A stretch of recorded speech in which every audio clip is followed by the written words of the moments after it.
What's good? Welcome back to my channel. Today, I'm going to share with you 5 manipulative dark psychology hacks that you need to be aware of. These are techniques that some people use to influence, persuade, or control others for their own benefit. They are not ethical, and they can cause a lot of harm to the victims. So, let's get started. 1. The foot in the door technique. This is when someone asks you for a small favor first, and then follows up with a bigger request later. The idea is that if you agree to the small favor, you are more likely to agree to the bigger one, because you want to be consistent and avoid saying no. For example, a salesperson might ask you to fill out a short survey, and then ask you to buy their product. Or, a friend might ask you to lend them a few dollars, and then ask you to lend them a lot more. 2. The door in the face technique. This is the opposite of the foot in the door technique. This is when someone asks you for a huge favor first, and then lowers their request to a smaller one. The idea is that if you reject the huge favor, you will feel guilty and more likely to accept the smaller one, because it seems more reasonable and fair.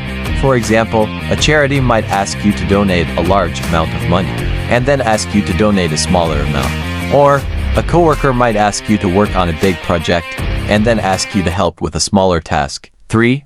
The bait and switch technique. This is when someone promises you something attractive, and then changes the offer to something less desirable. The idea is that if you commit to the attractive offer, you will feel obligated to stick with it, even if it turns out to be different from what you expected.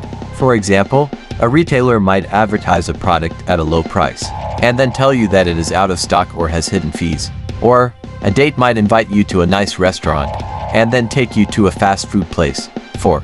The fear then relief technique. This is when someone scares you with a threat or a negative outcome, and then offers you a way to avoid it or solve it.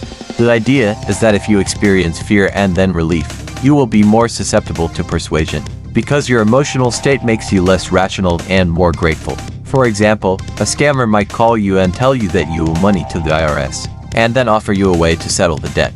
Or, a boss might tell you that you are fired, and then offer you a chance to keep your job. 5. The gaslighting technique. This is when someone tries to make you doubt your own perception, memory, or sanity. The idea is that if you question your own reality, you will be more dependent on the person who is gaslighting you, and more likely to accept their version of the truth. For example, a partner might deny that they cheated on you, and accuse you of being paranoid or crazy. Or, a friend might lie to you about something that happened, and make you think that you are misremembering or confused. Reach World 3.0.